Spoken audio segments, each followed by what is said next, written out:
Hello दोस्तों, आज हम डिस्कस करने वाले हैं जीआईबी के second paper accounting and finance for bankers की 8th unit maintenance of cash subsidiary books and ledger. आज हम इसका पार्ट 1 डिस्कस करेंगे, जिसमें हम अकाउंट कैटेगरीज और debit and credit concept discuss करेंगे। सबसे पहले देखते हैं अकाउंट कैटेगरीज। अकाउंट को बेसिकली हम 3 टाइप्स में डिवाइड कर सकते हैं: personal account, real account, nominal account.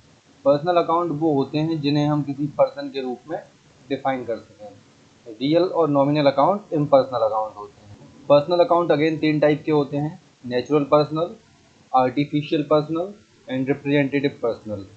Natural person में क्या होता है, जो पर्सन होते हैं, पर्सन मीन्स मान लीजिए किसी व्यक्ति का अकाउंट है, मोहन्स अकाउंट, आपके सप्लायर का अकाउंट है या आपके वेंडर का अकाउंट है, ये सब क्या हो गए नेचुरल पर्सन, जो किसी व्यक्ति विशेष का अकाउंट है। आर्टिफिशियल पर्सन वो होते हैं जिन्हें हम पर्सन के रूप में डिफाइन कर सकते हैं, जैसे आपका बैंक अकाउंट हो गया, किसी फर्म का अकाउंट है, किसी कंपनी का अकाउंट है। ये पर्सन नहीं है लेकिन इन्हें भी हम पर्सन की तरह ट्रीट करते हैं। ये होते हैं आर्टिफिशियल पर्सन और इन अकाउंट को बोलते हैं artificial personal account. Representative personal account वो होते हैं जो किसी ग्रुप ऑफ पर्सन को रिप्रेजेंट करते हैं। जैसे मान लीजिए आपकी 15 दुकानें हैं, आपको सबका रेंट देना है और आपने रेंट दिया नहीं है, तो ये हो गया रेंट आउटस्टैंडिंग अकाउंट। जो रेंट बकाया है उसका ये अकाउंट है। या मान लीजिए आपको अपने वर्कर्स को सैलरी देनी है जो दी नहीं है, सैलरी आउटस्टैंडिंग अकाउंट। इसमें अलग अलग पर्सन की सैलरी आउटस्टैंडिंग है, तो इसको भी हम एज ए पर्सन ट्रीट करते हैं, representative personal account. Real account 2 type के होते हैं: tangible account, intangible account. Tangible account वो होते हैं जिन्हें हम टच कर सकते हैं, जैसे प्लांट एंड मशीनरी है, लैंड एंड बिल्डिंग है, फर्नीचर अकाउंट है। ये क्या है, टेंजिबल अकाउंट है। इनटेंजिबल कौन से होंगे, पेटेंट राइट्स हैं, कॉपीराइट है, ट्रेडमार्क है, लोगो है। ये वाले अकाउंट जो होते हैं वो इनटेंजिबल अकाउंट होते हैं। तीसरा है नॉमिनल अकाउंट। नॉमिनल अकाउंट वो होते हैं जो नेचर ऑफ ट्रांजैक्शन को दर्शाते हैं, कि किस टाइप का नेचर है, एक्सपेंस या लॉसेस हैं या इनकम एंड गेन्स हैं। मान लीजिए आपको कहीं से कमीशन मिला है आपकी कंपनी को, या आपने इंटरेस्ट रिसीव किया है या इंटरेस्ट पे किया है या रेंट दिया है। ये सब अकाउंट कौन से होंगे, ये नॉमिनल अकाउंट होंगे। एग्जाम्पल देख लेते हैं एक बार। जैसे आपके पर्सनल अकाउंट हैं, बैंक आपका आर्टिफिशियल पर्सन हो गया, Tata iron and steel company, ये कंपनी का अकाउंट है, ये भी आपका आर्टिफिशियल पर्सनल अकाउंट हो गया। संतोष नेचुरल पर्सनल अकाउंट हो गया। कैपिटल क्या होता है, किसी पर्सन विशेष का अकाउंट होता है, ओनर का, तो ये भी आपका नेचुरल पर्सनल अकाउंट हो गया। बैंक लोन, ये आपका आर्टिफिशियल पर्सन हो गया। रेंट आउटस्टैंडिंग, ये आपका रिप्रेजेंटेटिव पर्सनल अकाउंट हो गया।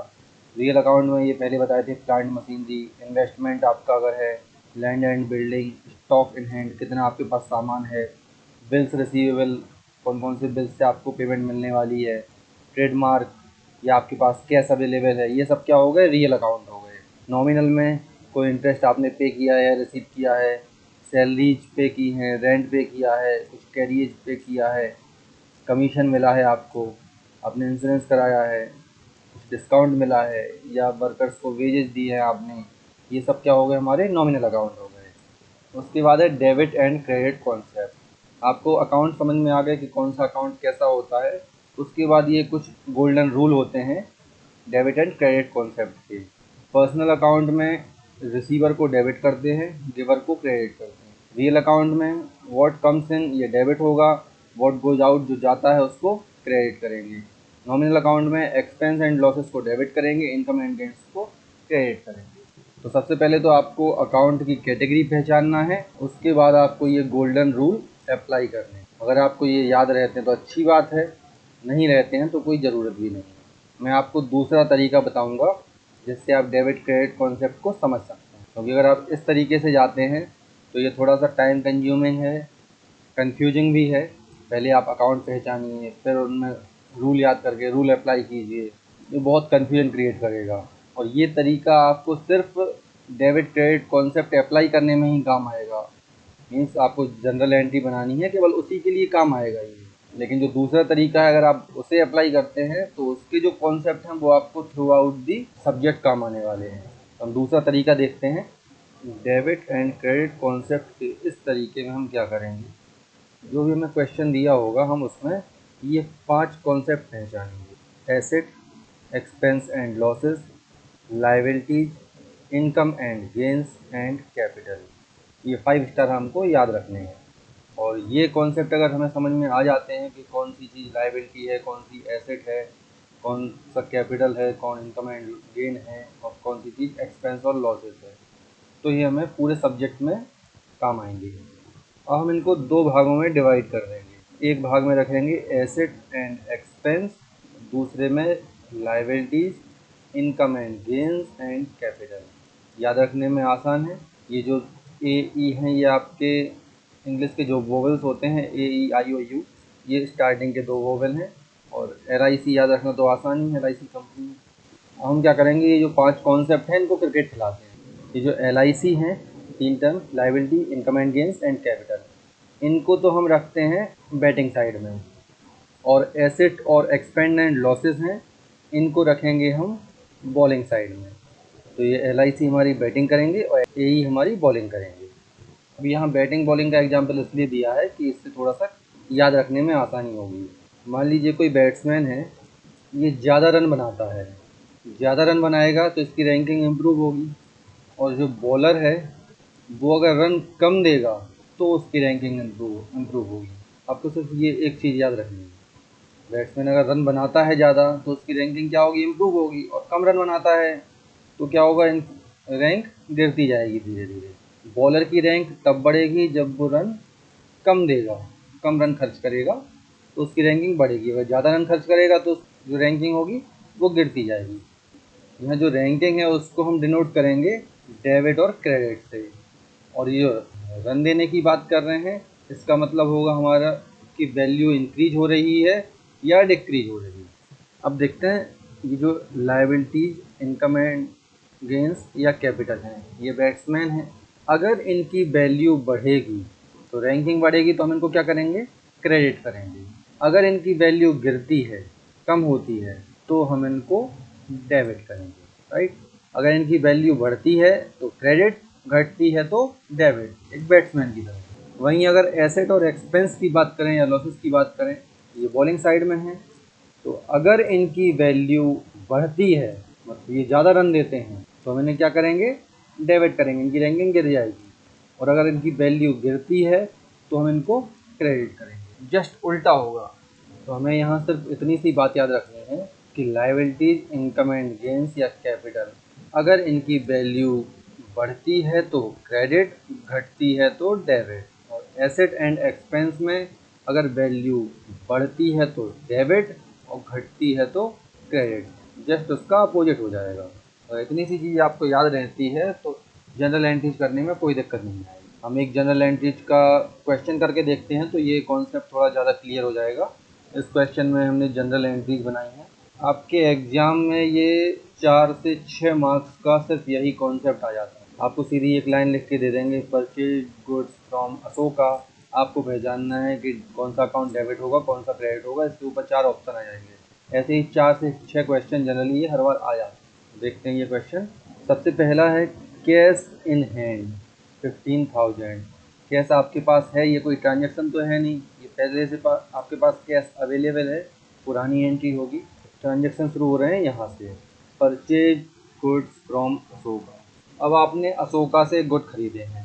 यहाँ एक और चीज़ याद रखने वाली है, ये परचेज गुड्स फ्रॉम अशोका है और सोल्ड गुड्स टू माधव है। यहाँ क्या है, यहाँ ये नहीं लिखा है कि कैश में खरीदे हैं या उधार खरीदे हैं, या उधार बेचे हैं या कैश में बेचे हैं। तो जब भी हमें ये दिया नहीं हो कि ये ट्रांजेक्शन कैश का है या क्रेडिट का है, मतलब उधारी का है, तो आपको ये देखना है कि पार्टी का नाम लिखा है या नहीं लिखा है। अगर पार्टी का नाम लिखा है तो वो क्रेडिट की एंट्री होगी, अगर पार्टी का नाम नहीं लिखा है तो वो कैश की एंट्री होगी। जैसे यहाँ पे लिखा है परचेज गुड्स फ्रॉम अशोका, यहाँ कैश या क्रेडिट नहीं लिखा है लेकिन पार्टी का नाम लिखा है। पार्टी का नाम लिखा है तो ये क्या हो जाएगी, क्रेडिट की एंट्री हो जाएगी, उधार की एंट्री हो जाएगी। सोल्ड गुड्स टू माधव, इसमें भी कैश नहीं लिखा है लेकिन पार्टी का नाम लिखा है। पार्टी का नाम लिखा है मतलब कि ये क्रेडिट एंट्री हो जाएगी। अगली है पिंटू इनवॉइस्ड गुड्स, पिंटू ने आपको गुड्स भेजे हैं, तो यहाँ पे भी कैश या क्रेडिट नहीं दिया है तो हमें देखना पड़ेगा। यहाँ पार्टी का नाम अवेलेबल है, पिंटू लिखा है, तो ये क्या हो जाएगी, ये भी उधार की एंट्री हो जाएगी, क्रेडिट की एंट्री हो जाएगी। परचेज्ड गुड्स, यहाँ कैश या क्रेडिट नहीं लिखा है, लेकिन यहाँ पे क्या लिखा है, पार्टी का नाम आपको दिया नहीं गया है। जब पार्टी का नाम नहीं दिया है तो ये हम डील करेंगे काय में, कैश में। मान के चलेंगे कि जो गुड्स खरीदे हैं वो हमने कैश पेमेंट की है। यहाँ तो दिया हुआ है कैश सेल्स मेड, मतलब कैश की एंट्री है। पेड कैश, ये भी कैश की एंट्री है। रिसीव्ड लिखा है या पेड लिखा है तो उसका मतलब कैश ही होता है। अगर कहीं लिख दिया है रिसीव्ड या पेड तो उसका मतलब होता है कैश, वो उधारी की एंट्री नहीं होती। ये कुछ चीज़ें हैं आपको याद रखनी है। अब एक इससे सॉल्व करते हैं इन्हें। सबसे पहला है परचेज्ड गुड्स फ्रॉम अशोका। अब हमें यहाँ पहचानना है कि एसेट है, लायबिलिटी है, एक्सपेंस है, इनकम एंड गेन्स है या कैपिटल है। यहाँ क्या लिखा है, परचेज्ड गुड्स, तो ये गुड्स क्या हो गए, ये सामान है, ये आपको आगे सेल करना है या जो भी करना है, तो ये गुड्स क्या हैं, आपके एसेट हैं, ये आपको पैसे कमा के देंगे, तो ये क्या हैं, आपके एसेट हैं। अशोका, यहाँ पे कैश या क्रेडिट नहीं दिया है लेकिन पार्टी का नाम दिया है। पार्टी का नाम दिया है मतलब ये उधार की एंट्री है, उधार की एंट्री है मतलब अशोका ने आपको ये जो गुड्स दिए हैं वो उधारी पे दिए हैं। और कोई चीज़ आपने उधारी पे ली है मतलब आपको पैसे देना है, उसके पैसे देना है, तो ये क्या हो जाएगा, आपकी लायबिलिटी हो जाएगी। जो अशोका अकाउंट है वो आपकी क्या हो गई, लायबिलिटी हो गई। गुड्स आपके एसेट हो गए, अशोका आपकी लायबिलिटी हो गई। तो यहाँ पे डेबिट क्या करेंगे हम, जो हमने गुड्स खरीदे हैं, परचेज किए हैं, तो हमारा ये हो गया परचेज अकाउंट। ये क्या है, एसेट है।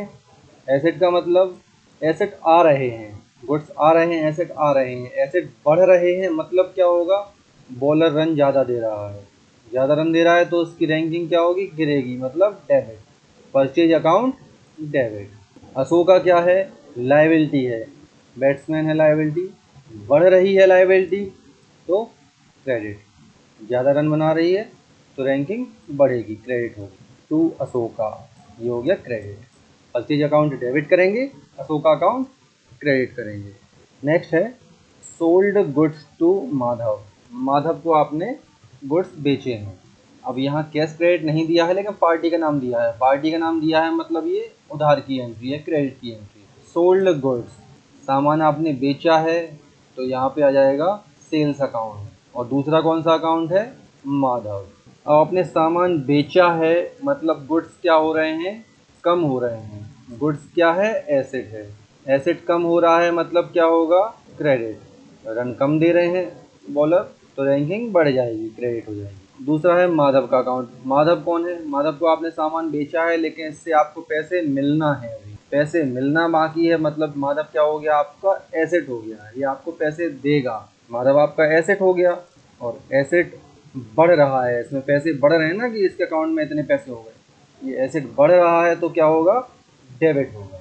यही लिखा है, Madhav account debit to sales. Sales, Madhav account को डेबिट करेंगे, सेल्स को क्रेडिट करेंगे। नेक्स्ट है पिंटू इनवॉइस्ड गुड्स। यहाँ भी पार्टी का नाम दिया है मतलब उधार की एंट्री है, क्रेडिट एंट्री है, कैश की नहीं है। पिंटू ने आपको गुड्स भेजे हैं, गुड्स आ रहे हैं मतलब एसेट बढ़ रहा है, एसेट बढ़ रहा है मतलब क्या होगा, डेबिट होगा। तो परचेज, जो गुड्स परचेज किए हैं, परचेज अकाउंट क्या हो गया, डेबिट हो गया। पिंटू कौन है, आपको उधार सामान दे रहा है, आपको उसके पैसे लौटाना बाकी है मतलब वो आपकी लायबिलिटी है, लायबिलिटी बढ़ती है तो credit to Pintu. Purchase account debit हो गया, पिंटू अकाउंट क्रेडिट हो गया।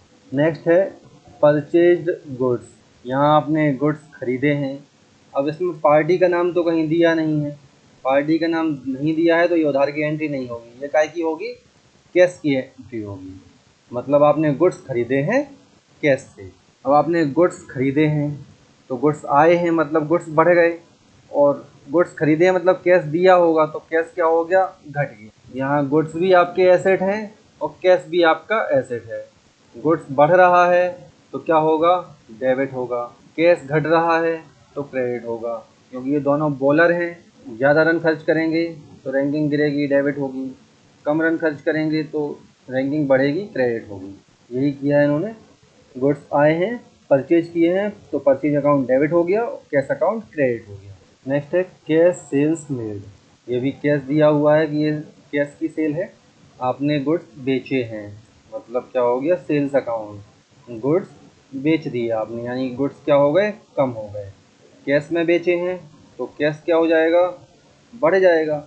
ये अगेन सेल्स और कैश क्या है, दोनों एसेट हैं। घटेंगे तो क्रेडिट, बढ़ेंगे तो डेबिट। तो सेल्स अकाउंट क्या हो जाएगा हमारा, क्रेडिट हो जाएगा, और कैश अकाउंट डेबिट हो जाएगा। ये लिखा है cash account debit to sales. Next है paid cash to Ashoka. Ashoka क्या था आपका, आपने माल उधार लिया था, वो एक लाइबिलिटी थी आपकी। अब आपने क्या उसको 4,000 रुपये पे कर दिए हैं। आपने 4,000 रुपये उसको पे कर दिए हैं। आपने उसको 4,000 रुपये दे दिए, मतलब क्या हो गया, आपका जो कैश था वो कम हो गया। वो अशोका क्या था आपकी, अशोका था आपकी लाइबिलिटी। आपने उसको कुछ पैसा पे कर दिया तो आपकी लाइबिलिटी भी कम हो गई। कैश एसेट है, कम हो रहा है तो क्या करेंगे, हम उसको क्रेडिट करेंगे। अशोका आपकी लाइबिलिटी है, कम हो रहा है तो उसको क्या करेंगे, डेबिट करेंगे। Ashoka account debit to cash, Ashoka debit और कैश क्रेडिट। लास्ट है received from Madhav on account 2000। अब क्या किया, माधव ने आपको 2,000 रुपये दे दिए। माधव क्या था आपका, एसेट था, क्योंकि आपको उससे पैसे लेने थे। उसने पैसे दे दिए, मतलब उसका अकाउंट क्या हो गया, कम हो गया। तो जो माधव था ये आपका एसेट था, ये हो गया कम। और ये रिसीव्ड लिखा है, मतलब कैश मिला है। कैश मिला है तो कैश क्या हो गया, बढ़ गया। दोनों आपके एसेट हैं, अपोजिट डील करेंगे। एसेट क्या है, बॉलर है। रन ज़्यादा देता है तो रैंकिंग गिरती है, डेबिट होती है। और रन कम देते हैं तो बढ़ती है, क्रेडिट होती है। जस्ट अपोजिट नेचर है। तो माधव कम हो रहा है तो क्रेडिट, कैश बढ़ रहा है तो debit. Cash account debit to Madhav account credit. तो आपको यहाँ पर बस यही देखना है कि कौन सा आपका एसेट है, कौन सा लाइबिलिटी है, कौन सा एक्सपेंस है, कौन सा इनकम है और कौन कैपिटल। जो लाइबिलिटी, इनकम और कैपिटल होते हैं ये बढ़ते हैं तो क्रेडिट होते हैं। एसेट और एक्सपेंस जब घटते हैं तो क्रेडिट होते हैं। और ये बढ़ेंगे तो क्रेडिट, ये घटेंगे तो। इतना आपको याद रखना है और सारे क्वेश्चन हो जाएंगे। 4 से 6 मार्क्स आपके फिक्स हो जाएंगे। ये आपकी सारी यूनिट कवर हो जाएंगी। तो उसके बाद ये जनरल एंट्री के ऊपर और क्वेश्चन करवाऊँगा मैं, तब और क्लियर हो जाएगा। अभी आप अगर आपको समझ में नहीं आया है तो आप इस वीडियो को दोबारा देख सकते हैं। आज के लेक्चर में इतना ही। इसका नेक्स्ट पार्ट हम नेक्स्ट लेक्चर में करेंगे। तब तक के लिए थैंक यू।